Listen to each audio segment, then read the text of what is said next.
तेव्हा तुम्हाला बळच पोरी देत होते लोक. तेव्हा तुम्ही लय आकडू. तुम्ही कुठं आम्ही कुठं? हे कसं शक्य आहे? तुमची जमीन आणि आमची कांद्याची चाळ सारखीच. आता कसं चिडली? आता का कोंबड्याचा मी तो चांदीची ताळी.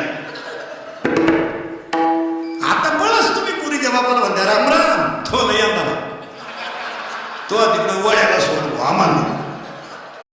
तेव्हा तुम्हाला बळच पोरी देत होते लोक. तेव्हा तुम्ही लय आकडू. तुम्ही कुठं आम्ही कुठं? हे कसं शक्य आहे? तुमची जमीन आणि आमची कांद्याची चाळ सारखीच. आता कसं चिडली? आता का